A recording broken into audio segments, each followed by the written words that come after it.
มหาบัณฑิตปิญญาโทว่าที่ด็อกเตอร์เจ้าคณะตำบลเชียงดาวเขตหนึ่งเจ้าวาดวัดแม่อิฐปากทางถ้ำเชียงดาวได้เมตตาขึ้นจุดธูปเทียนบูชาพระรัตนตรัยกราบเรียนทุกท่านประนมมือท่านพระครูจุดเทียนเล่มที่หนึ่งบูชาพระธรรมแห่งพระพุทธเจ้าบูชาพระวินัยแห่งพระพุทธเจ้าธูป3 ดอกบูชาพระบริสุทธิคุณพระปัญญาคุณพระมหากรุณาธิคุณแห่งองค์สมเด็จพระสัมมาสัมพุทธเจ้าใจดีคือพระพุทธ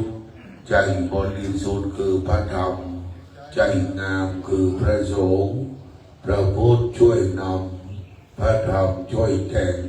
พระสงฆ์ช่วยแจ้งตัวเราคือแหล่งนำแต่ความดี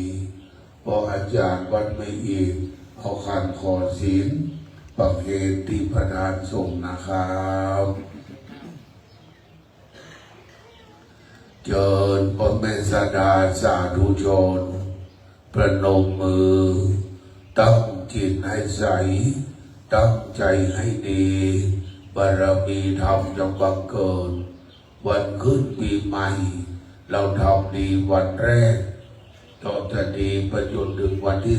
31 ธันวาก็จะโชคดีตลอดกาลบัดนี้เราจะไหว้ยังพระโบสถ์พระบาทพระธาตุพระธรรมพุทธปิฎปาสารูปเจ้าเก่าใหม่ใหญ่น้อยอันทปันนาตั้งไว้อย่างทิศทั้งสี่อุตระหนเหนือวัดอุตรามวังจอมบุพหนวันออกวัดราชธาหลวงเชียงดาวอินทารามตักขิณหนไตรวัดศรีสายมูลเมกะมัชชิมโหนวันโตวัดถ้ำเชียงดาวและตรงกลางคือวัดไม่อีกปากทางถ้ำเชียงดาวอันเป็นฐานนันตรวิเศษณบัดนี้กราบหนึ่งกราบสองกราบสามอันได้กล่าวคำพุทธเจ้าไฟไหวพระตามแบบเบ้าโบราณล้านนาเชียงใหม่แม่ริม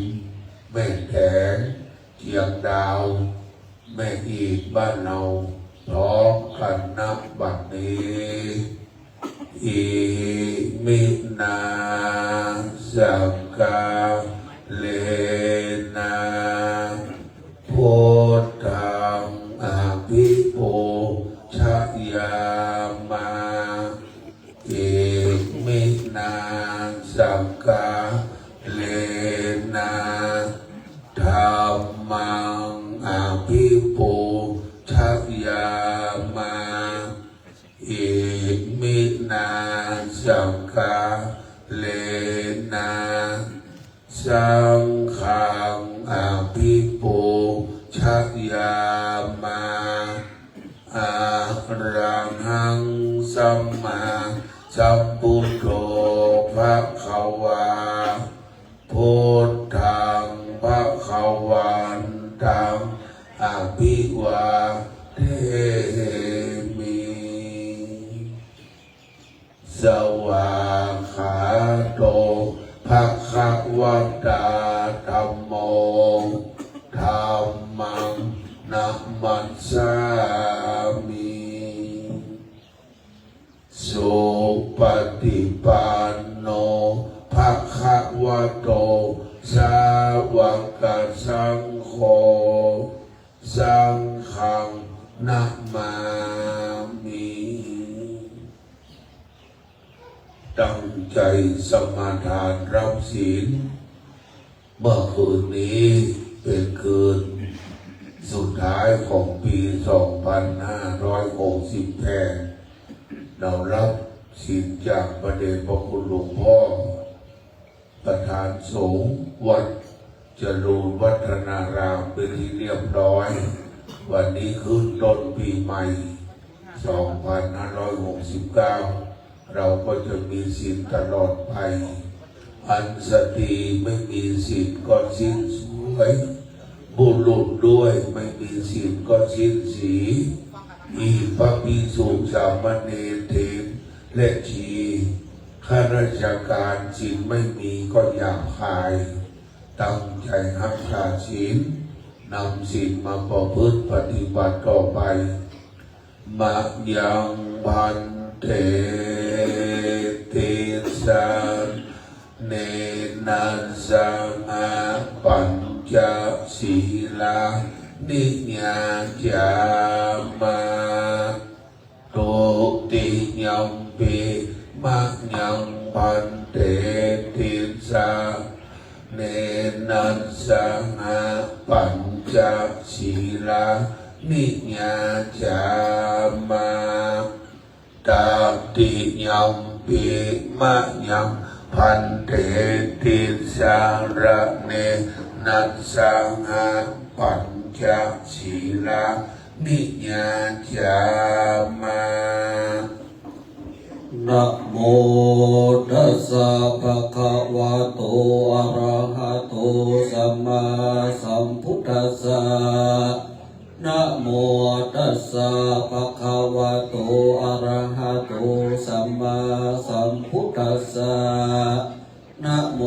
ตัสสะภะคะวะโตอะระหะโต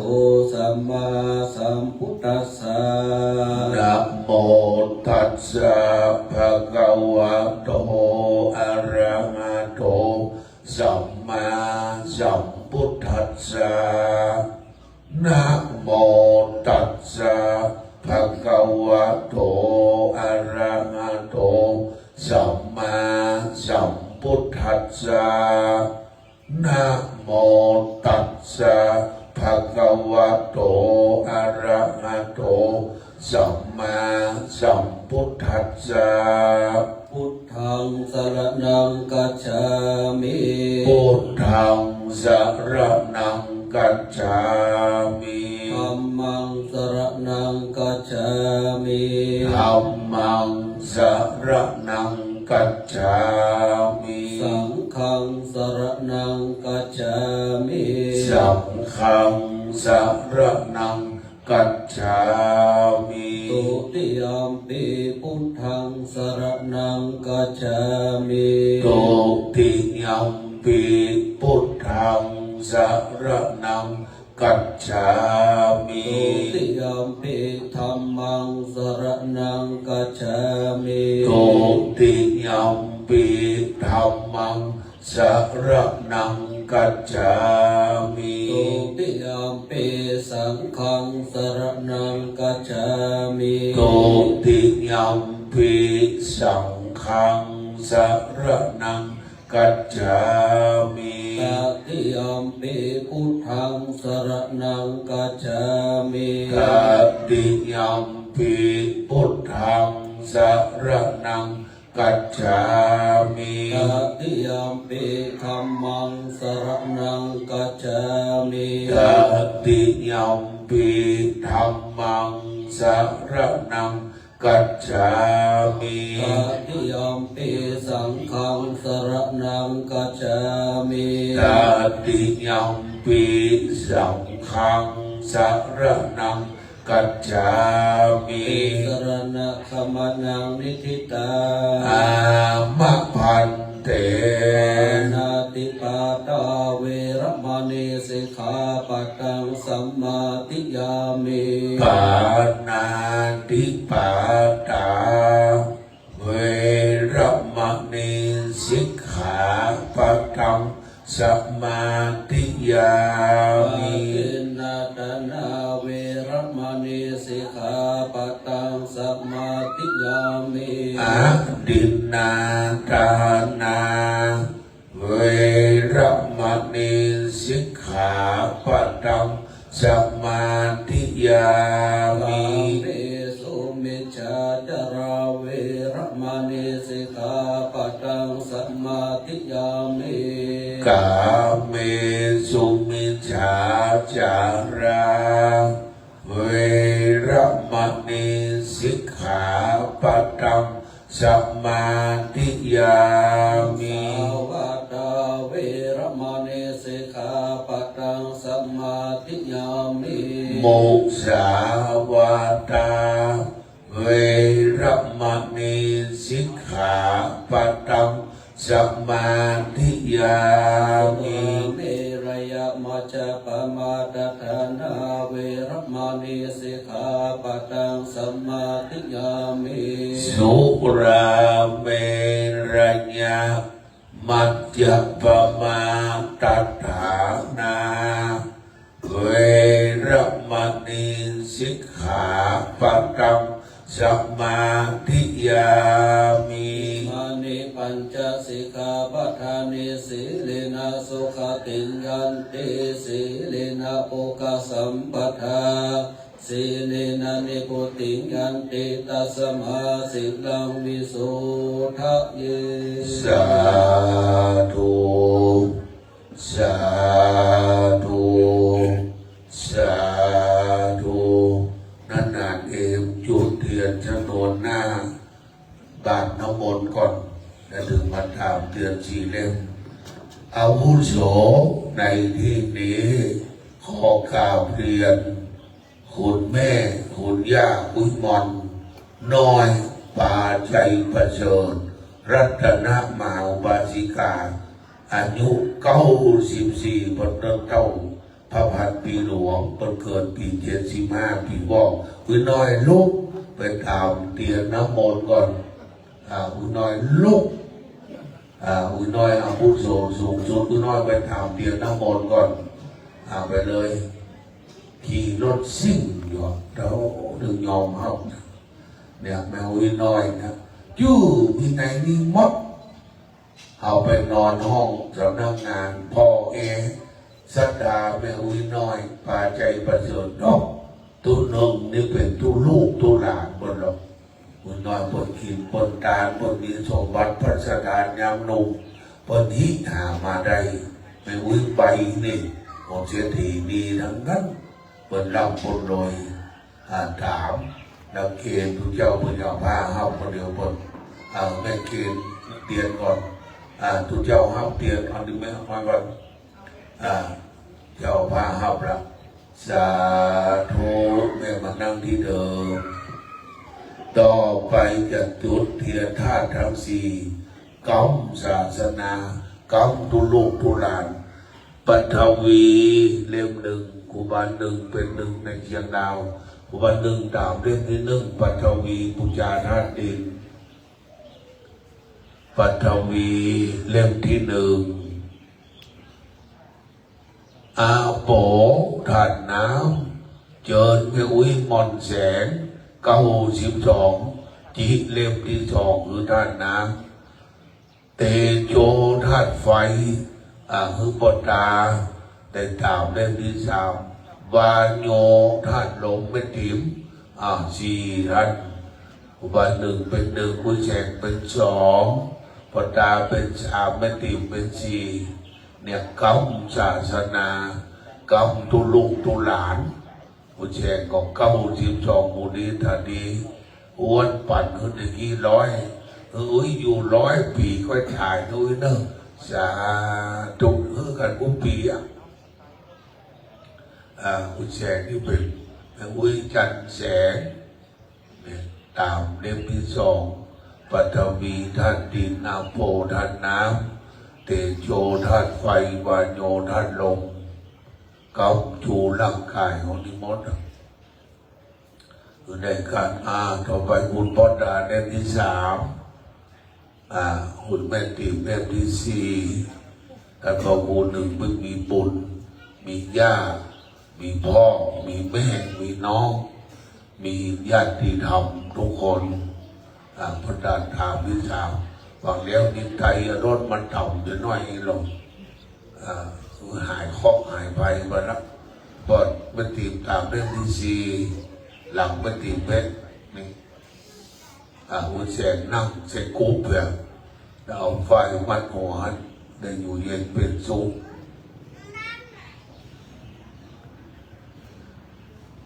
เป็นทีมตามได้มีสีอยู่เย็นเป็นสุขพระอาทิตย์จะรัดแสงในกลางวันพระจันทร์จะรัดแสงในกลางคืนพระธรรมคำสอนเปรียบประดุจแสงเทียนจะโชดช่วงชัชวาลตลอดกาลเวลาไม่ตีมาที่ฐานทางเทียมเล่นนี้ได้อยู่กับจูพระพุทธศาสนาได้อยู่กับพระคุณหนึ่งได้เป็นด็อกเตอร์และในวันหน้าวันตาก็ขึ้นเป็นรองอำเภอเป็นอำเภอไปบุญมีปัญนาส่งหรือได้เป็นหมดนั่งดีให้เรียบร้อยทุกท่านประนมมือตั้งจิตให้ใส่ตั้งใจให้ดีบารมีธรรมจงบังเกิดประสงค์ทั้งนั้นจะได้เจริญพระพุทธมนต์สืบชะตาวิปติปฏิปางายาสัพพะสัมปติสิทธิยาสัพพะทุกขวินาศายาปะลิตังโรธามังกัปลังวิปติปฏิปางายาสัพพะสัมปติสิทธิยาสัพพะพยาวินาศายาปะลิตังโรธามังกัปลังวิปติปฏิปางายาสัพพะสัมปติสิทธิยาสัพพะโรคะวินาศายาปะลิตังโรธามังกัปลังภริตวานามิตังสมิตาพหันตาวิคาจิตาภริตังพนันตุสัพเพกาเมจารูเปคิริสิขรตเตจันตริเควิมาเนทิเปรัตเถจะคาเมตรุวนาคหเนอารัมมาวันหุมัยเขเตภูมาจยันตุเตวาจลันหลายวิสเมยาคาขันธาพนาคาติทันตาสัมปิเกยังมุนี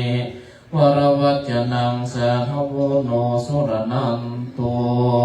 ธรรมสวนา กาโลอายัมหัทันตาธรรมสวนา กาโลอายัมหัทันตาธรรมสวนา กาโลอายัมหัทันตาปัญจมเลสิโนนาโตปตุสัมมุติมุตตมังจตุสัจจังปกาติสิธรรมจักตังปวัตตยิติตินาสัจวาสินาหนตุเบชยมังคาลังนะโมตัสสะภะคะวะโตอะระหะโตสัมมาสัมพุทธัสสะนะโมตัสสะภะคะวะโตอะระหะโตสัมมาสัมพุทธัสสะนะโมตัสสะภะคะวะโตอะระหะโตสัมมาสัมพุทธัสสะพุทธังสรณังคัจฉามิธัมมังสรณังคัจฉามิสังฆังสรณังคัจฉามิตุติยัมปิพุทธังสรณังคัจฉามิตุติยัมปิธัมมังสรณังคัจฉามิตุติยัมปิสังฆังสรณังคัจฉามิตติยัมปิพุทธังสรณังคัจฉามิตติยัมปิธัมมังสรณังคัจฉามิตติยัมปิสังฆังสรณังคัจฉามินะโมเมสะภะพุทธานังตันติสาวาลาลักขโนตังหังคาโลมหาวิโลเมทังคาโลมหายาสุสารนังคาโลโลกาหิโตทิปังคาโลชุตินคาโลกุทัญโยจานะปะโมกโขปังคาโลโพลิสัสสะโพสุมาโนสุมาโนทิโลเรวัตุระติวัตโนสุภิโตคนนาสัมปะ โนอนุมาทัสสิสานุตโมปัทธุโมโลกาภัสสโตนาลาโทมาลาสารทิโรโมตารโรสัตตาสาโลสุเมโกอาคาภูคาโลสุชาโตสัพพะโลกาโคปิยานาสีนาลาสาโพอาทานาสีกาลุนิโกธรรมานาสีตาโมนุตโตสิสัตโตอาสาโมโลเกติโสจาวาระตังวาโลปุโสจาวาระโนพุทโธวิปัสสิจาอนุปัมโมสิกิสัพพานิโตสัทธาเปสัพพุสุขาทายาปุกากุสันโตสัทธาวาหุกุนาคามโนรานัญจาหุกาสัพพุสิริสัมปันโนโคตโมสักกายปุงกาโวอาทาวิสติสังขตาอิเมพุทธามาอิมิตากรุณาคุณนาสัมปันนาสัพพะโลกาภิปุตาอิติทัสสะภาลาพุทธาอุตตมาอาคาปุคาลาติปิสังฆาคุณาอาสุปิติเยมาตังปะตังเอติพุทธาติตาจามังคลาหุนติสัพพะทานาวิสติเมพุทเทอาหังวันทามิสัพพะทาติสังยานินาสิเลนะขันติมิตาภาเลนะจติปิโนอนุรักขันตัวโรคาเยนะสุเขนะจะอันทาวิสติเมพุทเทโยนาโรสาลนังคาตุกัปปานิสัตตาสหัสสนิทุกขติโสนาคัจฉันติอันทาวิสติพุทธาปาริตตาสัมพุทเทอาตาวิสัญจหาวาทาสัญจสหัสเกปัญจสัตตาสหัสนินัมมามิศิลาสาหังติสังฆัมมัญจสังขัญจาทะเลนะนัมมามิหังนามการานุภาเวนะหันตสัพเพอุปาทาเวอเนกาอันตารายาปิเวนะสันตุอาเสสัตตุสัมพุทเทปัญจปัญญาสัจจะจตุวิสติสหัสเกทัสสะสัตตาสหัสนินัมมามิศิรัสสะหังเตสังฆัมมัญจสังขัญจอาทาเลนะนัมมามิหังนามการานุภาเวนะหันตสัพเพอุปัฏฐเวอเนกาอันตารายาปินะสันตุอาเสสะตุสัมพุทเทนะพุตตารัสเตอันตจัตตาลิสัสสะหัสเกวิสติสัตตาสหัสนินัมมามิศิรัสสะหังเตสังฆัมมัญจสังขัญจอัฏฐาเลนะนัมมามิหังนามการานุภาเวนะหันตสัพเพอุปัฏฐเวอเนกาอันตารายาปิวินาสัมตุอาเสสัตตุนะโมอะระหะโตสัมมาสัมพุทธัสสะมะหิสิโนนะโม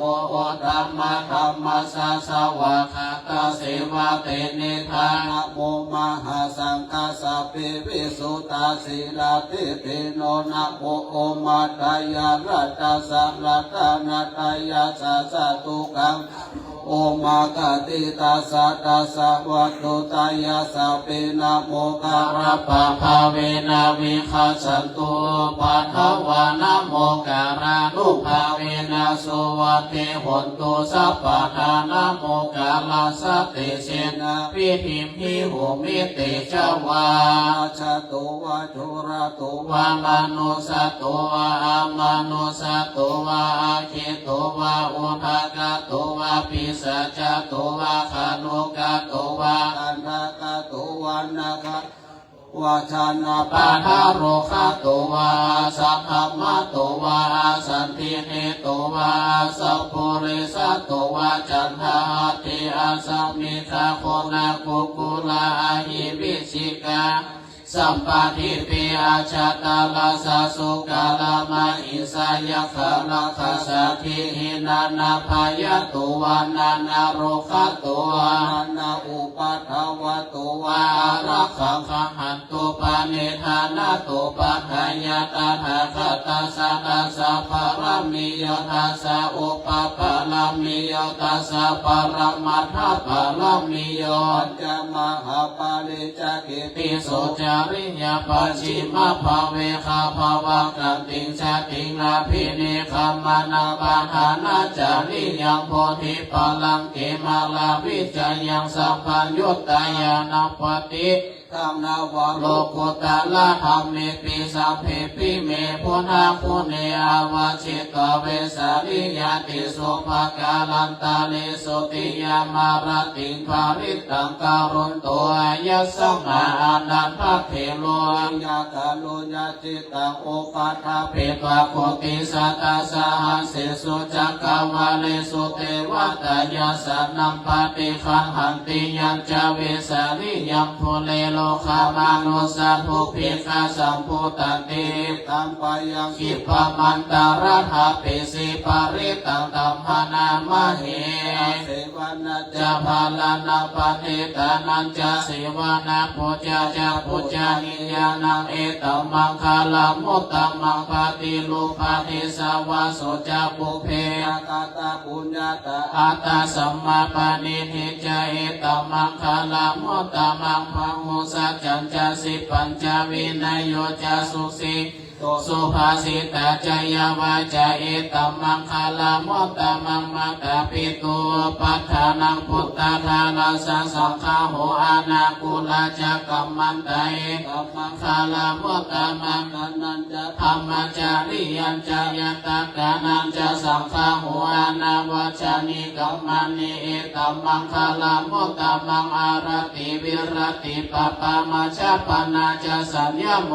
ปมาโทจะธัมมิสุเอตัมมังคาลามุตตมังคาลาโวจานิวะโตจะสันตุหิจักตัญยุตตะกาลินาธรรมสวรนังเอตัมมังคาลามุตตมังขันติจะโสวาจะสตามานะนันจะตัสสะนังคาลินาธรรมสักกะชะเอตัมมังคาลามุตตมังตะปุจจาธรรมจาริยัญจาริยสัจจานาทัสสะนังนิพพานาสัจฉิกิริยาจาเอตัมมังคาลามุตตมังพุทธัสสะธัมมิหิจิตตังยัสสนะกัปปติอาสุขวิลาชังเขมังเอตัมมังคาลามุตตมังเอตทิสานิกาตวนาสัพพะธรรมปาราจิตาสัพพะทัสสุติขัจฉันติติสัมมังคาลามุตตมังติมหามังคาลาสุตตังกินจีวิตังอิทาวาหุลังวาสัพเพสุวายังรัตตานังปานิตังนานุสัมมังอานิตาภาคตินาอิคัมปิพุทธิรัตตานังปานิตังเอตินาสุวัติหนตุขันยังวิลาคังอามาตังปานิตังยันทาสังฆสักกายามุนิสัมมาหิโตนาเตนะธรรมินาสัมมาทิกินเจธรรมปิธรรมเมตานังปานิตังเอตินาสัจจินาสุวัติหนตุพุทธสิตุปาริวานายิสุจิสมาธิมานันตาริกัญญามาหุสมาธินาเตนะสัมโมนาวิชติธรรมปิธรรมิรัตตานังปานิตังเตนะสัจเจนะสุวัติหนตุเยปุคาลาอัฏฐสัตตังปัสสัทธาจัตตานิตานิโยคานิหนติเตระคินายาสุขตัสสะสาวกะเอเตสุทินานิมหาภาลานิเอธัมปิสังเกตนังปานิตังเอเตนะสัจเจนะสุวัติหนตุเยสุปยุตตามานาสัพพะลาหินานิกามิโนโคตมัสสะสนังอิเตปฏิปัตตามาตังเวคาหารัตถะมุทานิพุติพุชมานาเอธัมปิสังเทรัตตานังปานิตังเอเตนะสัจเจนะสุวัติหนตุขีนังปุรานังนวังนังทิสัมภวังจิตายาติเกภาวะสมิงเตขี นาภิชาวิโลลายิฉันทานิภังติหิลายะถายาปาติโพเอมังปิสังเทระตานังปานิตังเอเตนะสัตเตนะสุวัติหนตุสัมมาคัตตานิภูมานิวายานิวาอันตานิเขตาภาคัตตังเทวามโนสัมพุชิตังพุทธังนามาสัมมาสุวัติหนตุยานิทาพุตตานิสัมมาคัตตานิวาอันตานิเขตาภาคัตตังเทวามโนสัมพุชิตังธรรมังนามาสัมมาสุวัติหนตุยานิทาพุตตานิสัมมาคัตตานิภูมานิวายานิวาอันตานิเข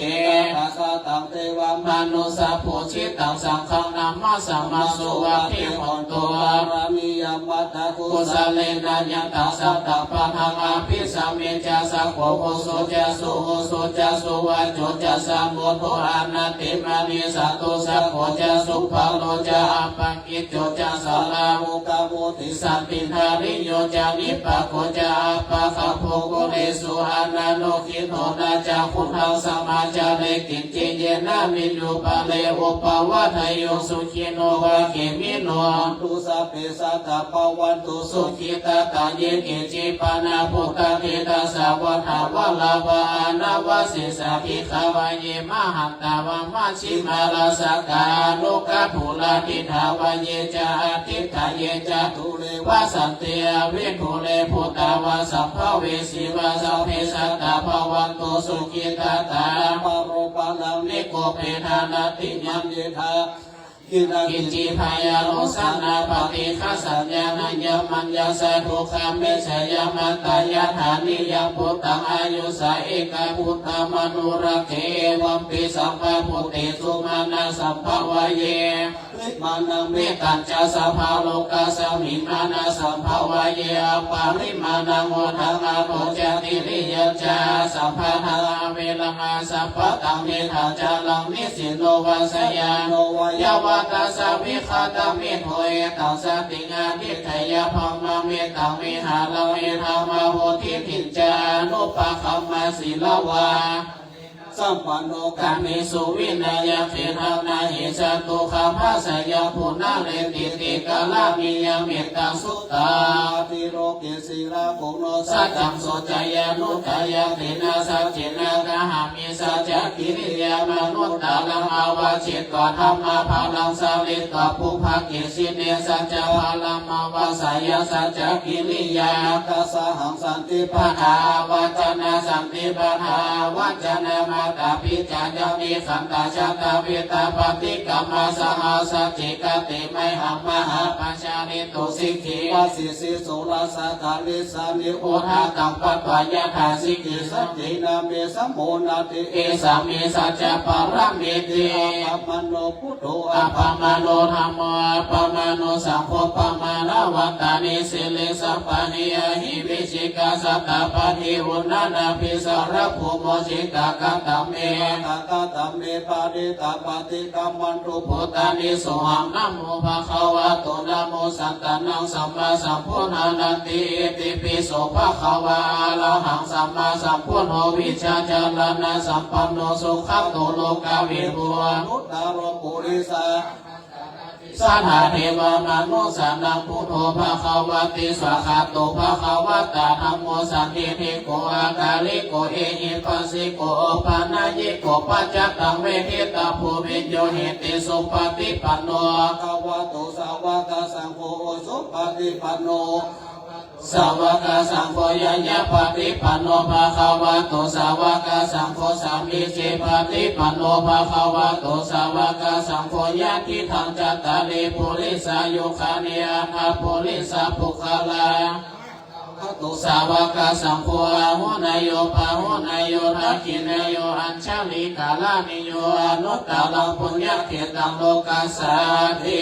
เตตยัญจะภูมาเอกราชาลิสวรรณโนปนาวิปภาสุตังตังนามาสัมมิหาลิสวรรณังปนาวิปภาสัมตยชาพุตตวิหาเลโมทิวาสังเยภามานาเวราคุสปะเมเตเมนะโมเตจะมังปาลายันตุนามาโมพุทธา นังนามาโมปนิยานะโมวิมุตตานังนะโมวิมุตติยาอิมังโสภาริตังกะตะโมโลจาลติเอสานาปิตายัญจะภูมาเอกาลาสหาริสวรรณโนปนาวิปปะโสตังตังนามาสามิริสวรรณปะตาวิปปะสังตายาชาโคตาวิหาเรโมรัตติเยภมะนาเวทาโคสะภะธรรมเมเตเวนะโมเตจัมมังปะนายันตุนามาโทพุทธานังนามาโทโพธิยานะโมวิมุตตานังนะโมวิมุตติยามังโสปาริตังกะตะวาสมากัปปะเยติโอสังโฆสันติสันตโตธัมมานังวิจโยตถาปิริยมปิติภาสติโพจังคาจัตถาภะเลสัมมาภูเปขาโพจังคาสติเตสัมมาทังสินามุตินาสัมมาทังขะภาวิตาภาหุริกาตาสัมวัตติอาภิญญาภานายาจะโพธิยาเอเตนะสัจวัจเจนะสุติเตวันตุสัพพะให้เอกาสมิงสมัยเยนะโภโมคคัลลานะจักขะปังคิลาเนทิเตกิสาโพสังเขสัจเตจเยติจตังอภินันทิตวโลคาโมจิสุตังคะเนเตนะสัจวัจเจนะสุเกเตวันตุสัพพะให้เอกาธรรมลาชเปลานินาเปเปเรโตจุทาทะเลนะตันเยนะปานาเปตวานาสัทธาลังสมุติตาจะอาปาตังหาโมตาสิทานาโสเอเตนะเสนาสุเตเตวันตุสัพพะตาปะหินาติจาอาปาทาตินานัมฟิไมหิสินามาคาหังคากิเลสวะปะตานุปติธรรมะตังเอเตนะสัจวัจเจนะสุขิเตวันตุสัพพะทาติติมาติเตสุจยาสินิมหิทิมหาคุณปาริมิตาปุญญาติคาราสสะพันตาลายานิมาลานาสัมมาตัสสะภะคะวะโตอะระหะโตสัมมาสัมพุทธัสสะตวะติสมหาปุริสลักขณานุภาเวนะสิตายานุภยัญชนะนุภาเวนะอาตุตตะสัตตมังคลานุภาเวนะสียานุภาเวนะกิตุมาลานุภาเวนะทัสสะปารมิตานุภาเวนะทัสสะอุปปารมิตานุภาเวนะทัสสะปรมัตถปารมิตานุภาเวนะศีลสมาธิปัญญานุภานาพุทธานุภาเวนะธรรมานุภาเวนะสังฆานุภาเวนะติจานุภาเวนะอินทานุภาเวนะพลานุภาเวนะยิยธรรมานุภาเวนะจตุราสิติสหัสธรรมขันธานุภาเวนะนาวาโลกุตละธรรมานุภาเวนะถังคิกามะคานุภาเวนะอัตตสมปฏิยานุภาเวนะชลพิญญานุภาเวนะจตุสัจจายานานุภาเวนะทัสสะภะละยานานุภาเวนะนุภาเวนะเมตตากรุณาโมทิตาอุเบกขานุภาเวนะสัพพะทาริตานุภาเวนะรัตนัตยาสารนานุภาเวนะตุยหังสัพพะโลกาโสกุปปะทาวะโลกาโหมานัสสุปยาสามีสันตุสัพพะอันตรายาปิวินาสันตุสัพพะสังกัปปะตุยหังสามีสันตุเทคายุกาตุยหังหันตัวสมาคิโกโหตุสัพพะภากัสสะปะพัตตาวนาภูมิกังกามหาสมุทารักขตเตวตาสหตุเมอนุรักขันตุตุเนมิตังอวมังคาลังจโยจามานาโพสกุณาสัสสะภปะปะคาโหโตสุปินากัตตังพุทธานุภาเวนะวินาสมิตุยันโหเนมิตังอวมังคาลังจโยจามานาโพนาสัสสะภปะปะคาโหโตสุปินากัตตังธรรมานุภาเวนะวินาสมิตุยันโหเนมิตังอวมังคาลังจโยจามานาโพสกุณาสัสสะภปะปะคาโหโตสุปินากัตตังสังฆานุภาเวนะวินาสมิตุ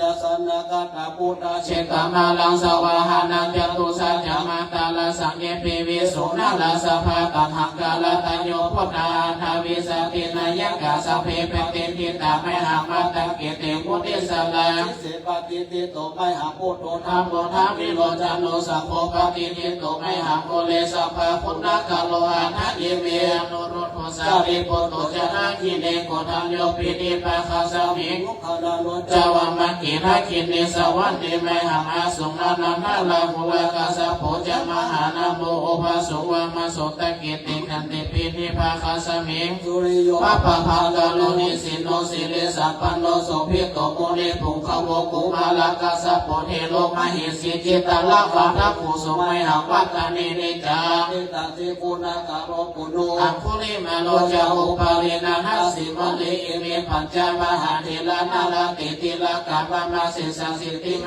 หาเทลาชิตวันตาทิโนราสัจลันตาสิลาเตชินาหังคัมมังติสุสันติตารัตนาปุระตัวสิทักิเนเมตตาสุตากามาจาคัมมาจาตัวสิวะเมอังคุลินาลากังขันธโมระ ปานิตัญจะอาตานาติยาสุตากัง อากาศเสชธรรมนาสิเสสะปะกาลสังกิตาจิตนานาปาลาสัญโยเตนะมะกังโลกาเทวสัตโตเมสักกัจเจนะสัมมาสัมพุทธะปัญจเลวะตาปิตาดิชะชะตาพาหิราชตุปัฏฐาวะอาเสสาวินทายังยันตุอานังกะคุณาเสสะชา เจนะปัญจารามาสัมมิ วิหารันตมหิตาเลสัทธาเลนตุมังสเทติมหาปุริสัสสะพายเจวะเมกะโตระโขสุระโขพุทธานุภาเวนะชิตุปันหาวะ ธรรมานุภาเวนะ เชตาริสังโฆสังฆานุภาเวนะเชตันตรายโยจารังมีธรรมานุภาวะปาริโตเกชายปัญจนาปันนาลาสักขาฐานเนเทตา ภิกขุนาสาวิจโย ธรรมโมโลเกอนุตตโลสัพพะสัตตาหิตตายะตังคัมขังอาหิเตวะเตปาริวัชเชนะจัตตะเตอามานุเสหิภาวะเกภายะเขนะเขวิเศษภูเตอากาลมาลานินาจัสสะภะสัมมามารานะมุตตุทาปิปะกาลมาริตังตาเสวะอนุภาเวนะหนตุเตโวสุขิสัพพะสุทธาสีลาสัมมาทายะธรรมังสุจาริตังจาเลตาเสวะอนุภาเวนะหนตุเตโวสุขิสัพพะอิกิตังกิติตังปุจจังทารานังวัจจานังคาลุงปาเลสังเทสนาสุตตะทัสสะอายุภาวะตติอาทิปุราสาปิจโยธรรมโมโลเกอนุตตโลสัพพะสัตตาหิตตายะตัมมังคังหาหิเตวะเตปาริวะเชลาจัตตเตอามานุเสหิภาวะเกภายะเขนะเขวิเศษภูเตอากาลมังลาเนนะจัสสะภะสัมมามารานะมุตตุทาปิปะการามาเลตังตาเสวะภาเวนะหนตุเตโวสุขิสัตตาสุขะสีลาสัมมาทายะธรรมังสุจาริตังจาริตาเสวะอนุภาเวนะหนตุเตโวสุขิสัตตาลิขิตังจิตจิตตังภูชา ธารานังวัจจานังคารุภาเอสังเอสานังสุตตาสะอายุภาวะตติอาทิอุณาสวิจโยธรรมโมโลเกอนุตตโลสัพพะสัพพะหิตตายะตัมมังคังเอวะเตปาริวะเชนะจัตตะเตอามานุเสหิภาวะวิปัญญาขินะขิวิเศษภูเตอากาลมาลาเนนะจัสสะภะสัมมามารานะมุตตุทาปิตวะการามาเลตังตาเสวะอนุภาเวนะหนตุเตโวสุขิสัพพะสุทัสสีลาสัมมาทายะธรรมังสุจาริตังจาริตาเสวะอนุภาเวนะหนตุเตโวสุขิสัพพะลิขิตังกิติตังปุจจังทารานาคานัง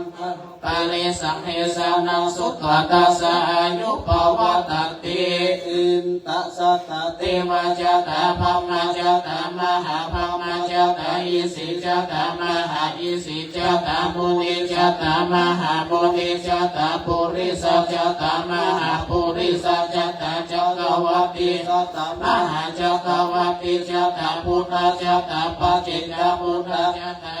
วะหันจัตตาสัพพสิทธิวิสัทธานังจัตตาสัพพโลกาจาริยานังจัตตาสัพพโลกาภิปติยานังเอติยาสัจวัจเจนะตุยหังสุวัจเจหันตุยหังสวหายนะโมพุทธัสสะนะโมธัมมัสสะนะโมสังฆัสสะสยะทิธรรมโหโรสวหายตัสสะตเทวะจตาภมมาจตามหาภมมาจตาอิสิจตามหาอิสิจตามุนิจตามหามุนิจตาปุริสัจตาม มหาปุริสัจจักรวติมหาจักรวติจัตตาพุทธจัตตาปัจเจกพุทธจัตตาอรหันตจัตตาสัพพสิทธิวิชารนังสัตตาสัพพโลกาจาริยานังจัตตาสัพพโลกาทิปติยานังจัตตาเอเตนะสัจจวัจเจนะตุยหังสุวะเกหุตุยหังสวาหายนะโมพุทธัสสะนะโมธัมมัสสะนะโมสังฆัสสะสยะพิธังโหโลสวาหายตจัตตาเทวจัตตาภัมมจัตตามหาภัมมจัตตาอิสิสัตตมหาอิสิสัตตมุนิจัตตามหามุนิจัตตาปุริสัจจัตตามหาปุริสัจจัตตาจักรวัติจัตตามหาจักรวัติจัตตาพุทธสัตตาปัจจิกพุทธจัตตาละหันตจัตตาสัพพสิทธิวิชาทาลานังจัตตาสัพพโลกาจาริยานังจัตตาสัพพโลกาทิปติยานังจัตตาเอเตนะสัจวัจเจนะโสวะเตหุนตุยหังสวาหายนะโมพุทธัสสะนะโมธัมมัสสะนะโมสังฆัสสะสยะทิทังโหโลสวาหายสัพพะพุทธรัตนังโอสะทังอุตตมังวะลังหิตังเทวมานุสานังพุทธะเตเชนะสุทินานะสันตุปะทาวาสัพเพตุขาโภปัสสะเมตุเตสะกัตตะธัมมาละตานังโอสะทังอุตตมังวะลาภาลิลาหุปัสสะมานังธัมมะเตเชนะสุทินานะสันตุปะทาวาสัพเพพยาวุปัสสะเมตุเตสังฆาตวสังฆาลัตตานังโวสะทังอุตตมังวะลังอาหุนายังปาหุนายังสังฆาเตเชนะดินานาสันตุปัฏฐาวาสัพเพโลกาวุปัสสะเมตุเต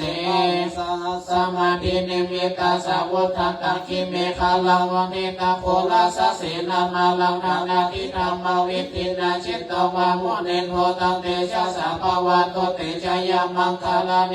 รติเลตามาพิโยจิตาสัพพารติโคลัมปนาลาวะกัมมะคัมมัตตทายาขังขังติสุทันตาวิธินาจิตตวามุนิโทตังเตชะสัพพวันโตเตชะยามังคาลานีนาลาคิลิงคัจฉวะลาติอัตตาภูตังตวะกิจักามาสานิวาสุภาลุนันตเมตตังโพสิกาเวทินาจิตตวามุนิโทตังเตชะสัพพวันโตเตชะยามังคาลานีกิตตะธรรมติหัตถสุขาลุนันตภาวันติโยชนะปะทังโพลิลาลาวันตังเอเทปิสังฆาตมโนจิตตวามุนิโทตังเตชะสัพพวันโตเตชะยามังคาลานีตวนาคานามุทาลังเยวะคามินิยจิตจายานุนาวัจนังจายกายมัจเจสันตินาสมมาวิธินาจิตตวามุนิโทตังเตชะสัพพวันโตเตชะยามังคาลานีสัจจวิหายามาติสัจจกวัฏฐเกตุมาทาปิโลปิตัมมานังนาติอาตาพุทธปัญญาปันติปัจจาริโตจิตตวานิโตตันเตชะสัพพวันโตเตชะยามังคาลานีนังโภปันนังนาพุทธะคัมเวพุทธัมมาเหติโพเตนะเทลาพุทธะเสนาธรรมปายันโตเอโนปาเนสวิตินาตวามุเรโตตันเตสะสัพพวันโตเตชะยามังคาลานีตุขาหะติติปุจจาตินาสัมภาวิสุติสุติมิติภาคปิธานังยานาคตินาวิธินาจิตตวามุนิโนตันเตชะสัพพวันโตเตชะยามังคาลานีตัปติพุทธชยมังคาลาอันตาคันหายวัจโนเนสลติมาตันติตอนานิกาวิวิธานิจุปภาวานิโมขังสุขังอเนสัมมยานาโลสัพพัญโยมหากรุณิโกนาโตหิตายาสัพพปานินาภูเลปะปะลัมมิสัพพปะโตสัมโพธิโมตตมังเอเตนะสัจวัจเจนะหนตุเตชะยะมังคลังชยันโตโพธิยาโมเลสกายานังนันนิวัตเอวังโตวิจโยหิจยาสุจยมังคาเลอปาลาชิตตปาลังเกสิเสปาหาวิปุคาเลอภิเสกเกสัพพะพุทธานังอาคาปะโตปะโมนันเตสุมาคาลังอุปภาตังโสเดตังสุขาโนสุโมหโตจะสุญิทังปมาจาริสุปะราคินังกายกัมมังวาจากัมมังปะราคินังมโนกัมมังปะเนเทเตปะราคินานิกาตานาลาภันตันเหปะราคิเนสัมโพโธเดปารุตตโมโพธามังคลา ละมาคัมมาสัพพะตุขาปะโมจจเลธรรมโมมังคลาสัมโพโหคัมมิโลโทนาสวานุธรรมมังคลามาคัมมาสัพพะพายาปะโมจจเลสัมโพมังคลาปัจจินายโยอนุตตาโลสังฆมังคลามาคัมมาสัพพะโลคาปะโมจจเลโพโลเมสาลานังวาลังเอเตนะสัจจวัจเจนะโหตุเตจยมังคลานาทิเมสาลานังอัญญธรรมโมเมสาลานังวาลังเอเตนะสัจจวัจเจนะโหตุเตจยมังคลานาทิเมสาลานังอัญญสังโฆเมเอเตนะสัจจวัจเจนะโหตุเตจยมังคลายังกิจจิรัตนังโลเกวิสติเวเวธัมโพโทรัตนังมุนาสมังนานิตาสมาโสติภวันตุเตยังกิจจิรัตนังโลเกรัตนังธรรมะสมังนานิตาสมาโสติภวันตุเตยังกิจจิรัตนังโลเกวิสติเวเวธัมโพโทรัตนังสังฆสมังนานิตาสมาโสติภวันตุเต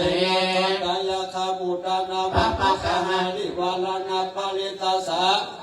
นาหันตาเตสังอุปัฏฐเวนะขัตตายาคาพุตตานาปะปะคะหานิวาลานาปาริตาสานุภาเวนะหันตาเตสังอุปัฏฐเวนะขัตตายาคาพุตตานาปะปะคะหานิวาลานาปาริตาสานุภาเวนะหันตาเตสังอุปัฏฐเว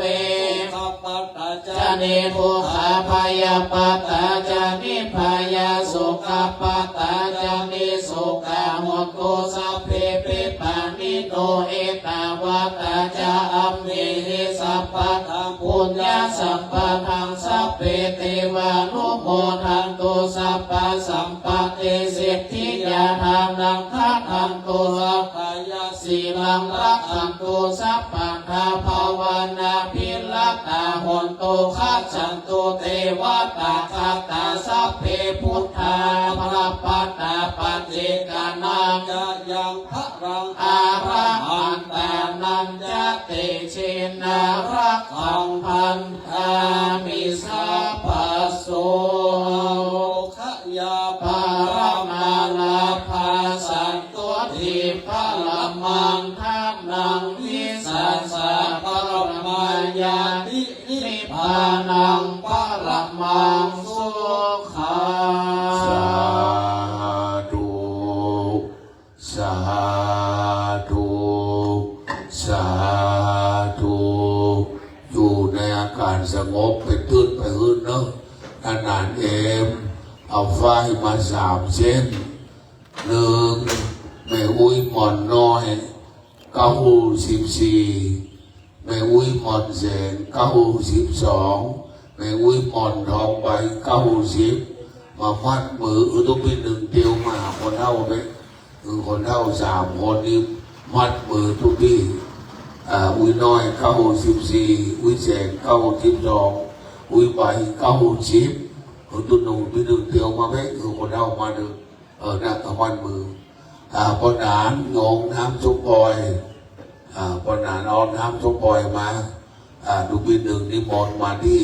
แม่อุ้ยน้อยก่อนอันเก็บเอาไฟอยู่นั้นน้อยคนเส้นมาได้อุ้ยน้อย1 เส้น94อุ้ยแสง92อุ้ยใบ90ปนานไปพอน้ำซุปปอยไหนครับที่ไหนสดาปนมมืออุ้ยน้อยมัดก่อนอุ้ยน้อยมัด1อุ้ยแสงมัด2อุ้ยใบมัด3วันนี้อุ้ยรัดไปเทียมแสงพวกนี้สดาปนมมือหังวันดามิสัพพะวัตถุทานังสัพพะโตสังฆมันธรรมเมปันเดสาธุโอกาจาข้าแต่สัพพะยงเกื่องหัวตานดังหลายเหล่าพร้อมดูปานานาปัตนิสัมปันหันสัตตาตันพระครูพระโชดพัฒนาคุณเจ้าคณะตำบลเทียงดาวเขต1เจ้าอารามาธิปฏิวัติแม่อิฐปากตังธรรมเทียงดาว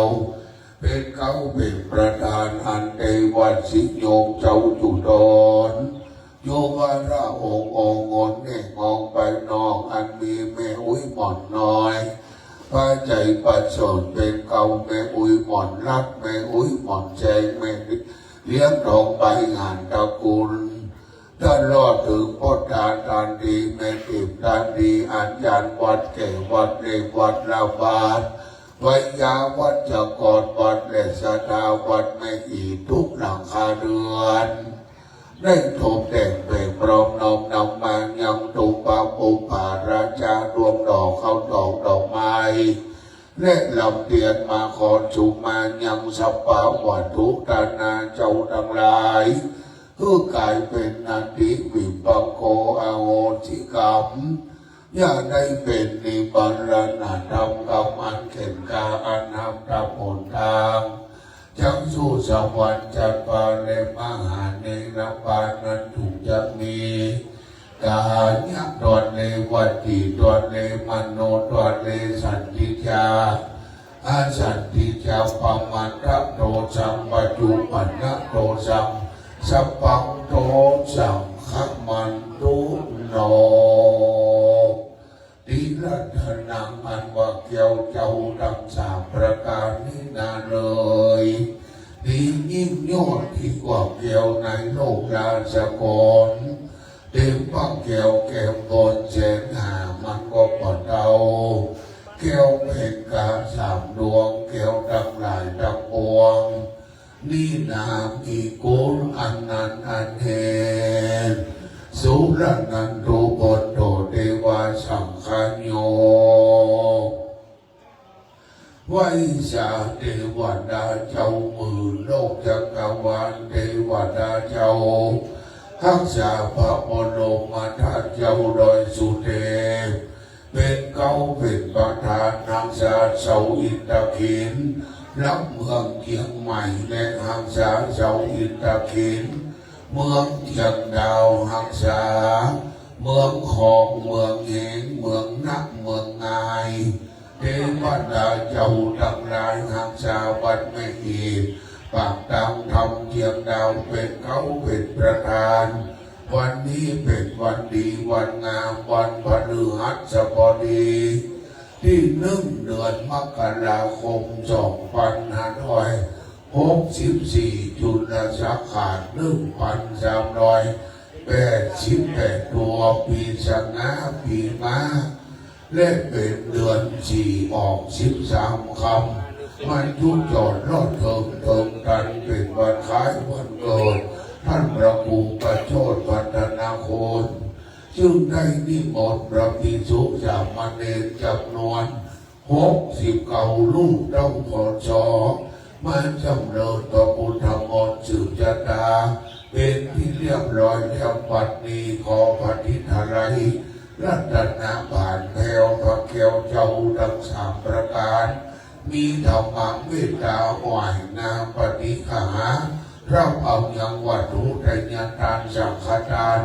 จตุปัจจัยตัญญาทานปิฆาหารจหปนิวานทั้งหลายทำมวลในฐานะที่หมู่เฮาเจ้าค่าเป็นพระสงฆ์นิกรไตเบืองพระยุคลบาทขอถวายเป็นพระราชกุศลแด่สมเด็จพระนางเจ้าสิริกิติ์พระบรมราชินีนาถพระบรมราชชนีพันปีหลวง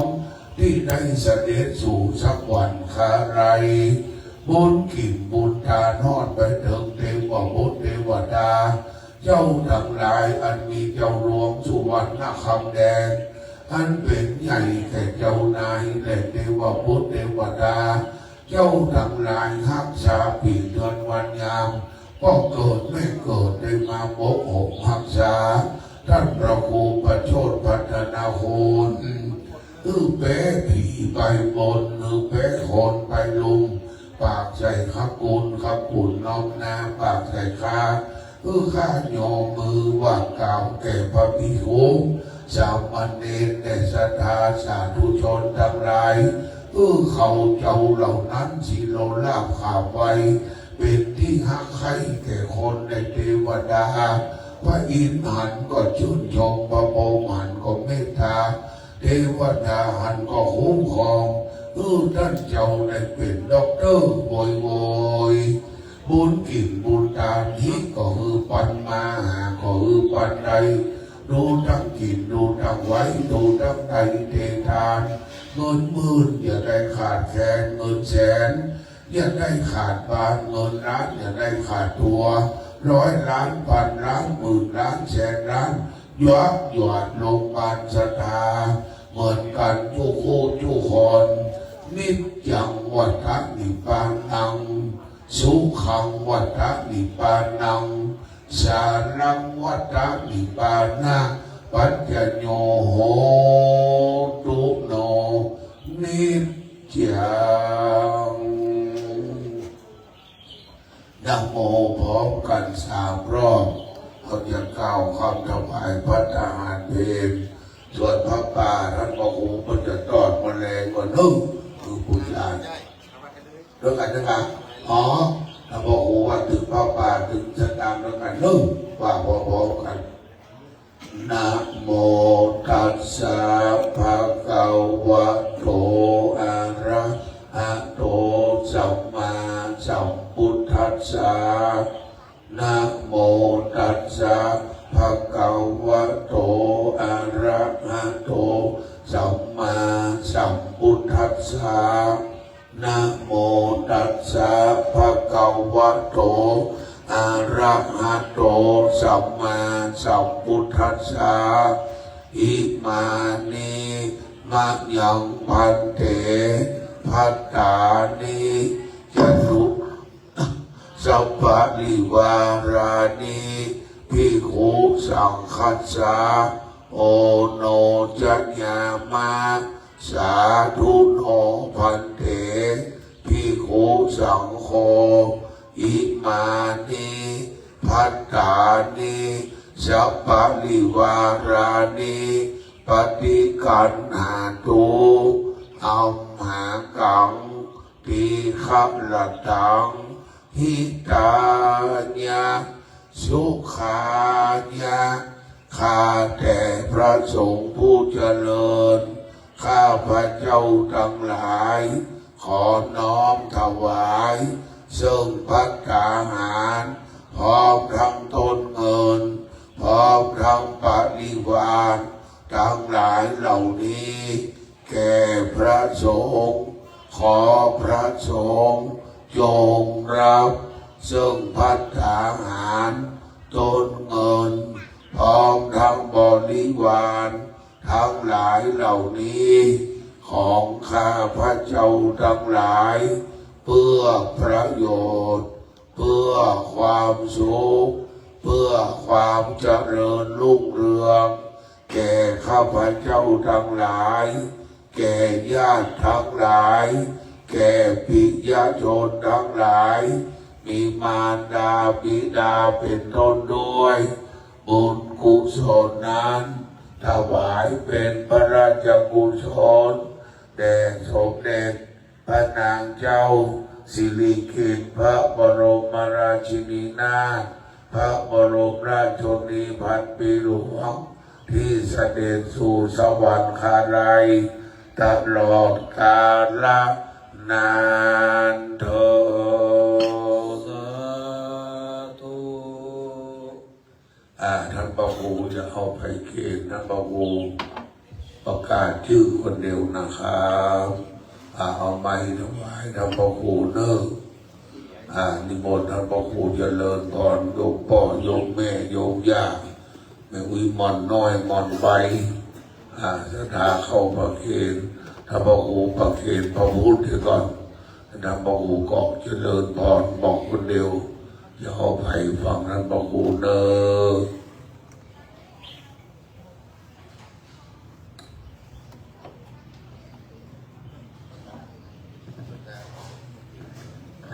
ปตาวิแสงไม่ติ้มมาเด็กดึงเดี๋ยวน้อยนะไม่ใบลูกได้เกาะ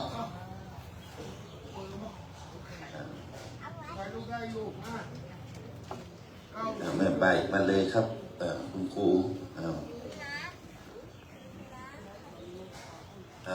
ศรัทธาเขาลูกเลยเนอะ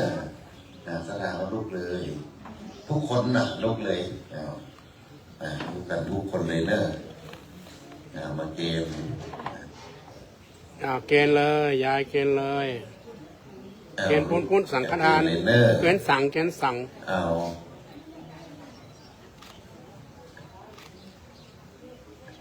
สามเณรที่อยู่ตรงลุ่มนิมนต์ทุกเจมนิมนต์ขึ้นมาตรงบนสถานลูกเลยเนอะแม่พรแม่พันถ้าเรียนบอกขึ้นมาบริษัทถังเนอะลูกเรียนนิมนต์หน่วยขึ้นมาบนบอสไปอย่าไปนะใกล้ๆบอก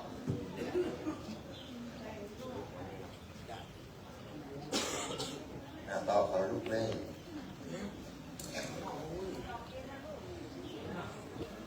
คนที่มาได้เกณฑ์มาถวายเนรเทนเนอร์นิมนต์เนรที่มีวงครัวขึ้นมาเนอร์ลูกมาเนรเนอร์เดี๋ยวลงอย่างนี้เราไปเลย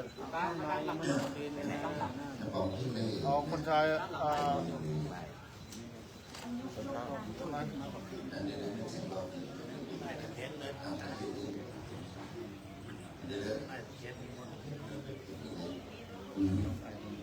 ท่านรองกล่าวว่า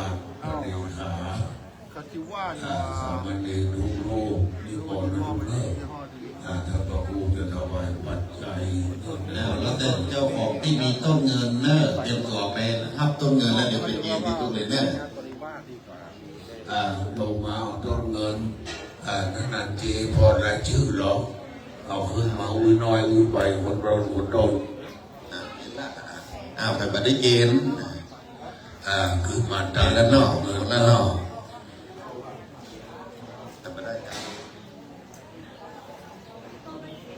ยกต้นเงินขึ้นมาทานท่านก็ทำเองเลย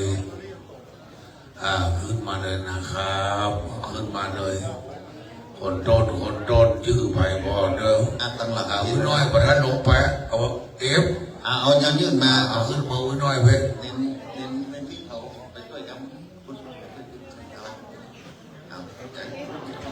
ช่วยกันต้นเงินมาถวายพระคุณหนึ่งเลยคนละ11,000 1,000 5,000มีแล้วแต่ก็จานมาลงไป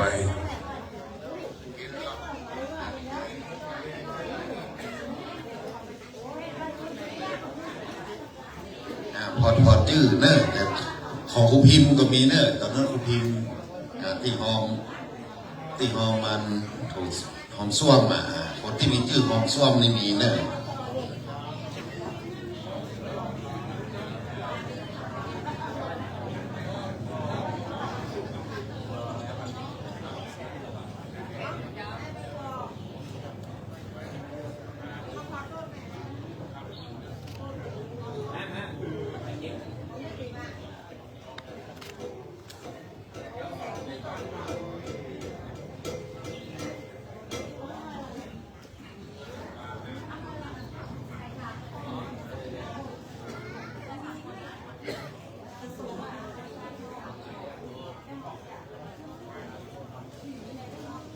ของแ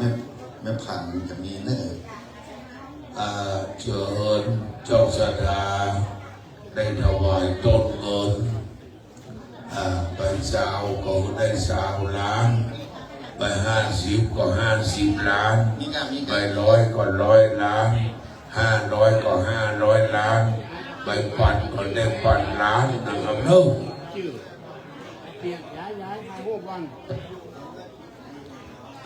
เชิญพ่อแม่สดาสาธุชนได้นำต้นเงินของพ่อแม่สดามาถวายท่านบอกอุ้ยนึกน้อยหอมรับนาทูผู้ชานพ่ออาจารย์เกณฑ์แห่งสาธุ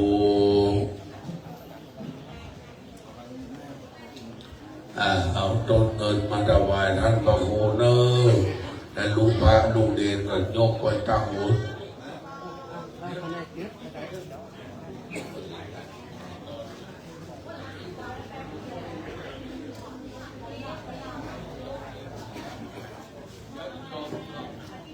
ย้ายหันหน้าหน่อยทำมาเกณฑ์ใหม่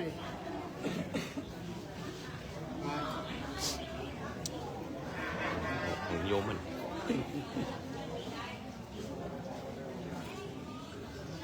แม่อุ้ยแสงน้ำต้นสา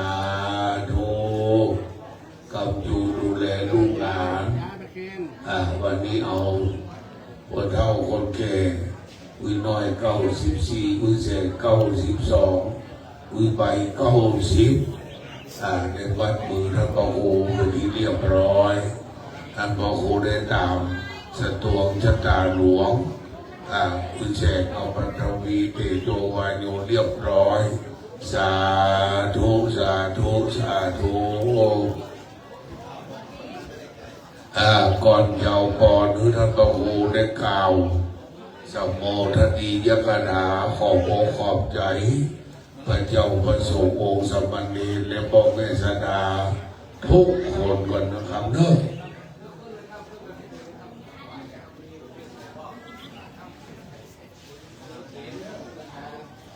อาจจะ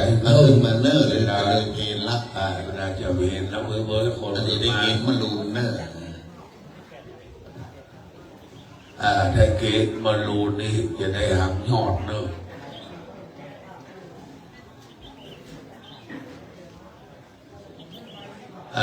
ลูกหลานเขาขึ้นไปเกณฑ์ทางอาจารย์1ให้เป็น1ตลอดกาลนะห้ามเป็น2ได้กินบานตาลม่วนทำบุญไปเติมพ่อแม่ทั้งหลายจำสุขสบายเป็นบุญไปหน้าอยู่ได้ทุกวันก็ได้บุญปี68ผ่านไปเขาได้อยู่69นี่ก็บุญนะครับบุญกินบุญตาลเนอะที่ออกมาหันที่ออกมา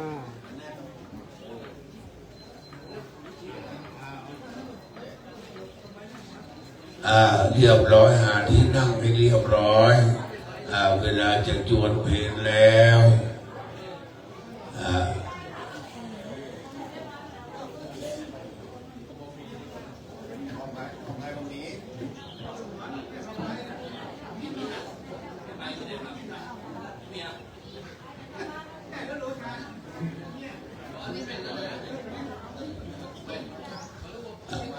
แม่ก็ขึ้นไปถวายท่านอาจารย์เลย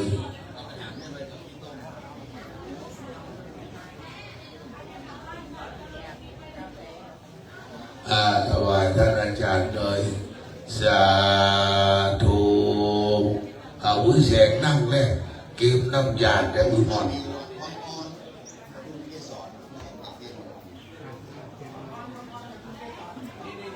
ก็จะใส่กระเกงน้ำผิวบางออนปทุมเกสร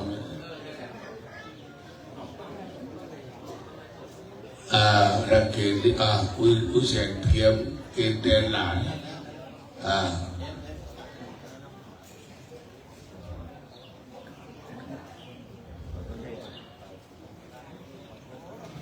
สาธุ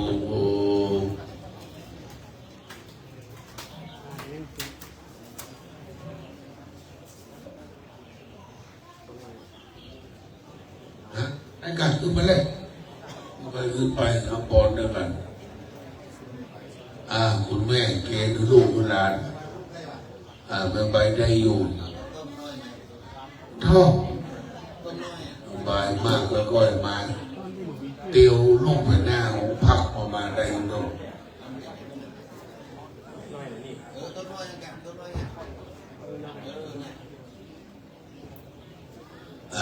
คุณแม่เดี๋ยวมาถึงต้นน้อยเนี่ยคุณบาอาจารย์ตลอดสาธุสาธุสาธุ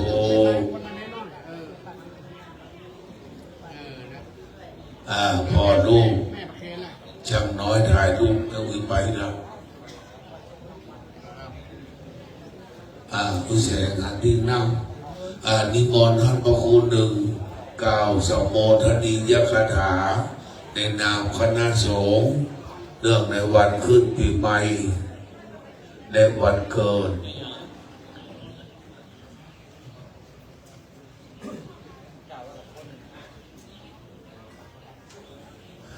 สดาปนมมือท่านพระคุณ1จะอำนวยอวยพรให้พวกเราเงียบนะครับ ขอถวายความเคารพครูบาอาจารย์เจ้าคณะพระสังฆาธิการครูบาอาจารย์ทุกรูปขอ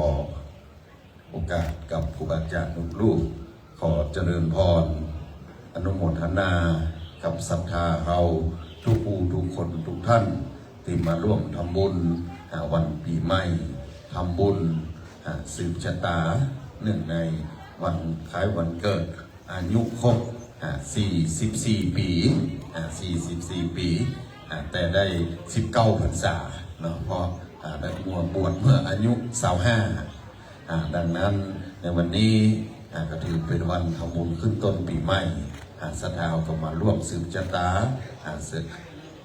เสริมมงคลชัยพร้อมกัน แล้วก็ในวันนี้เราก็ได้ร่วมกันในการถวายต้นเงินเพื่อตอดพระป่าซึ่งจุดประสงค์ในการตอดพระป่าถวายต้นเงินในครั้งนี้ก็จะได้ทำห้องน้ำตั้งรูปนี่อยู่14 ห้องเพื่อเสริมสำหรับศรัทธาญาติโยมมาทำบุญที่วัดและมาทำบุญที่ศาลาหลังนี้ครับซึ่งจะต้องเตียวไปห้องน้ำไก่คนเฒ่าคนแก่ก็ไปเนี่ยดังนั้นก็แบ่งตั้งรูปนี้ไว้14 ห้องก็ได้มีบอกบุญศรัทธาญาติโยมในการตานโถส้วมการส้วมนั่งยองชักโครกกดชักโครกลาดได้มาร่วมกันต่อเป็นต้นพระป่าต้นละ 1,000 บาทสำหรับผู้ที่ร่วมในส่วนของห้องน้ำและก็ในปีนี้ก็ได้ร่วมตั้งพระป่ากอง2,569 บาทเต้าพศเป็นกองใหญ่กับ569 บาทเป็นกองน้อยเพื่อจะปรับปรุงลานหน้าสมเด็จพุทธยันโตลานหน้าพระเจ้าตนหลวงหน้าลานพระราหูเพื่อจะได้ปูพื้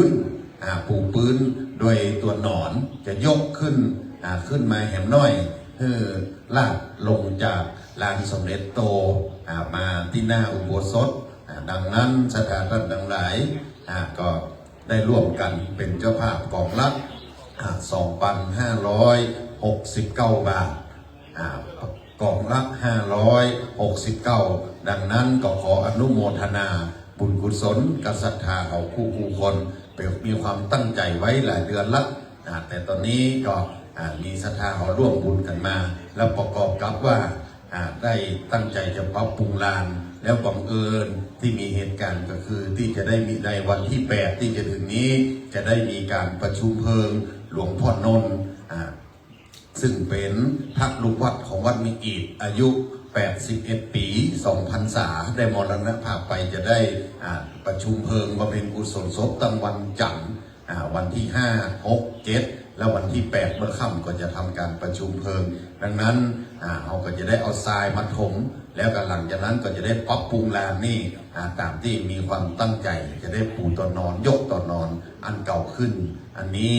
ก็ได้จากเงินที่ท่านทางเขาจะได้ตอดพระป่าทำบุญต้นเงินในวันนี้เป็น9 ส่วน 1แล้วเขาก็จะได้บอกบุญในการปูตัวนอนเหมือนที่ได้บอกศรัทธาเอาแต่สิ่งที่ห่วงในตอนนี้ก็คือเรื่องห้องน้ำตอนนี้โถส้วมมีเรียบร้อยก็ตอนแรกก็บ่ได้ฟังอะไรอย่างแต่บังเอิญว่าเขาจะมีวิธีประชุมเพลิงในวันที่8เนี่ยจำเป็นนะจะต้องได้ใจห้องน้ำนะห้องน้ำนะดังนั้นก็ในสิ่งที่ค้างก็มีปูกระเบื้อง14 ห้องละประมาณห้องละ4 ตารางเมตรก็ตกอยู่50 กว่ากล่องดังนั้นก็ฝากศรัทธาเนอะทางวันนี้ไปใครจะร่วมเป็นเจ้าภาพกระเบื้องน่าจะอยู่ที่กล่อง100 ปลายบ่เกิน200น่าจะ54 กล่องประมาณ54 กล่องกล่องละ200กับประตูนี้ได้สั่งมา14 บานพอดี14 บานพอดีบานละ 1,000 บาทดังนั้นก็จะขาดอยู่2 อย่างเพื่อศรัทธาญาติโยมเราจะได้ช่วยกันในการทำห้องน้ำนี่คือสำเร็จบานประตูมี14 บานบาน10 ประตู14 บานแล้วก็ปูห้องน้ำแหม14 ห้องใจกระเบื้องห้องละ4 กล่องนั่นถ้าเทียบก็คือประตูห้องละประตูห้องละปัน กากกระเบื้องห้องละ800ประมาณนี้มารวมกับปู่ก็อย่างดังนั้นก็ฝากศรัทธาเอา14ห้องช่วยกันเพื่อมันตันได้ใจในวันงานศพงานประชุมเพลิงเทียมแบบที่วันที่จะมีขึ้นดังนั้นก็ฝากศรัทธาญาติโยมเอาทุกคู่ทุกคนด้วยวันนี้ก็ขออนุโมทนาขอบคุณศรัทธาญาติโยมทุกคู่ทุกคนทุกท่านที่ได้มาร่วมกินร่วมตานมาอวยพรวันเกิดสิ่งใดที่ท่านได้อนุโมทนาด้วยอวยพรคือตนตัวอาตมาภาพขอพรเหล่านั้นจงสะท้อนปิคืนแห่มร้อยเต่าปันเต่าเมื่อศรัทธาเอาจงส่งปรารถนาด้วยพระอานิสงส์บุญกุศลนี้เมื่อศรัทธาเอานั้นมีแต่ความสุขความเจริญหายทุกข์หายโศกหายโรคหายภัยหายเคราะห์เสนียดจันไรให้มีอายุติขาดเตี้ยงมั่นอย่าเจ็บป่วยไข้เป็นหยังให้มีอายุได้100ของเข้าวาสากันคู่คุณขอที่เจริญด้วยอายุวันนะสุขะพละปฏิภาณนสารสมบัติกันทุกคู่ทุกคนทุกท่านเถิดสาธุสาธุสาธุประดาส่งขึ้นยะดาอาญาน้ำเมียงเกิงอิตังเมียงเกิงเนอ ยัตถาวะริวหาปุราปาริปุเรนติสาคลังเอวะเมวะอิโตทินังเปตะนังโอปะกปติเอสิตังปฏิตังตุมหังคิปัตเมวะสเมสันตุสัพเพปุรินตุสังกปะจันโทปนะระโสยัตถามานิโสติระโสยัตถาวิวาจันโตสัพพะโรโควินาศตุมาเตภวันตันตรายโยสุขิติขายุโกภวะอภิวาทนาสิริสเนจังบุตตังปัจจายิโนจัตตารโอธรรมวันตันติอายุวันโนสุขังภาลังสัพพะพุทธานุภาเวนะสัพพะธัมมานุภาเวนะสัพพะสังฆานุภาเวนะพุทธรัตนังธัมมรัตนังสังฆรัตนังเป็นนางรัตนานังอนุภาเวนะจตุราเสติสหสัทธัมมาขันธานุภาเวนะปิตกาตายานุภาเวนะสินาสาวกาเวนะสัพเพเตโรคาสัพเพเตพยาสัพเพเตอันตรายาสัพเพเตอุปัฏฐวาสัพเพเตทุนนิมิตตาสัพเพเตอวมังคาราสันตุอายุวัฏโกธนวัฏโกสิริวัฏโกยัสสวัฏโกภาลวัฏโกวะสุขวัฏโกโหนตุสัพพตาโตกโรขพยาเวราโสกาสันตุจุปัฏฐวาอเนกาตรายาปิวินาสันตุจเตสัสสะจยสิทธิธนังลาภังโสติภกยังปารังสิริอายุจวันโนจะโพคังโวเตียจะยสวาสตวาจะอายุจะเสียวสิทธิภวันตุเตภวตุสัพพมังคารังราคันตุสัพพเทวตาสัพพพุทธภาเวนะสัทธาสุติภวันตุเตภวตุสัพพมังคารังราคันตุสัพพเทวตาสัพพธรรมานุภาเว นาสัทธาโสติภวันตุเตภวัตุสัพพมังรักขันตุสัพพเทวตาสัพพสังฆานุภาเวนัสสัทธาโสติภาวันตุเต สาธุสาธุสาธุอย่านำถึงเทวปุตรเทวดาพระวิเมมอนเนออิทังตานังขัมมังเนปานาปัญจโยนนอนนิจังอิทังศีลขัมมังเนปานาปัญโยโหนตุนอนนิจังอิตังบาวนาขัมมังเน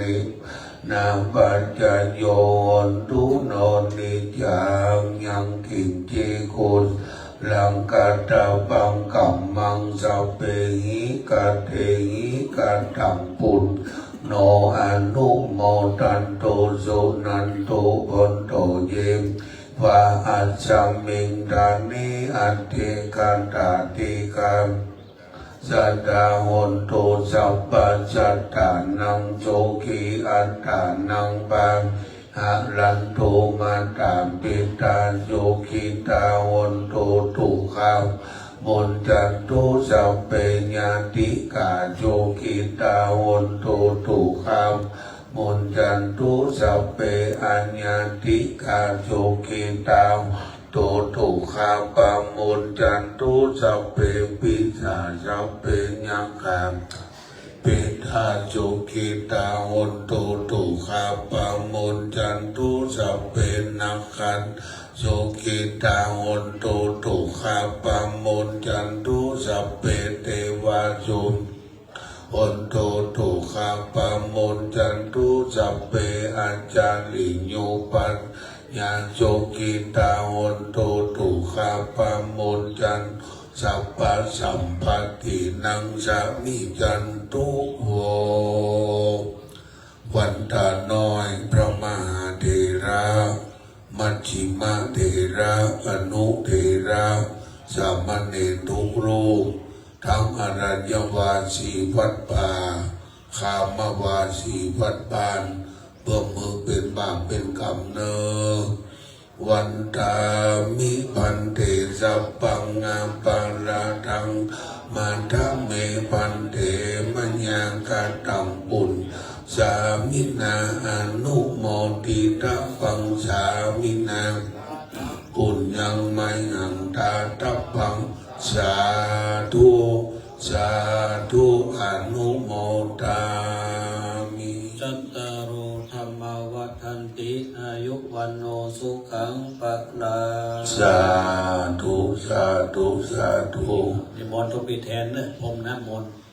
โยมวัดตามคือมาเอาความกินความทานเนอะทุลุงแดนวัดสรีชัยมูลแก้วกว้างไม่กักหลวงเอาคนนำมนต์พระสังฆเจ้าจะเจริญจะยมงคลคาถา เอ็มขึ้นมาบนในกรรม ปากกาแดงไฟเอาไปมัดติดมัดมือแต่ห้ามเอาแต่แล้วไปเนอะพุทธญาณคำนั้นเสยันโตโปติยาโมเลสกายานังนาทิวัตานโนเอวังวังวิชัยโยโหเฮชัยยะโสชัยยะมังกาเลอาภาราจิตาปารังเกสิสิ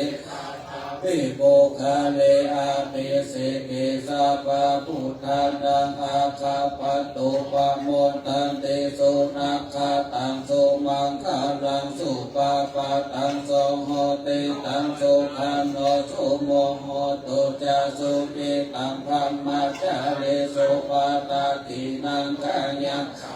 วาจากัมมังปะทักขินังปะทักขินังมโนกัมมังปานิทิติปะทักขินาปะทักขินานิทัตวานาสัพพะปะทักขิเนสาธุสาธุสาธุนิมนต์พระเจ้าประสงค์ลงมาฉันพระทหารเพลพระเจ้าประสงค์ที่ไม่มีขโยก็เอาขวดทานมาคนเดียวเลิก เป็นบุญเป็นกุศลกุศลมีตีนายมีใหญ่มีน้ำเอาศรัทธาได้สร้างบารมีมาได้แสนกำบาทั้งลงทั้งเชงในเก็บปีเก็บช้างเก็บชัดเก็บคนไว้ในสัตวาราจักรวาลาอนันตจักรวาลาได้พรดีกันคู่คนเนอะสาธุสาธุสาธุนิมนต์พระเจ้าประสงค์ลงมาฉันเข้าเนอะขอบคุณทุกคนที่มาร่วมทำบุญในวันขึ้นปีใหม่ในวันนี้เจริญรุ่งเรืองนะ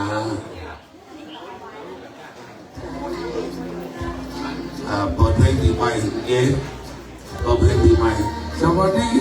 ปีใหม่แล้วเนี่ยเปิดเลยเป็นเบาๆไป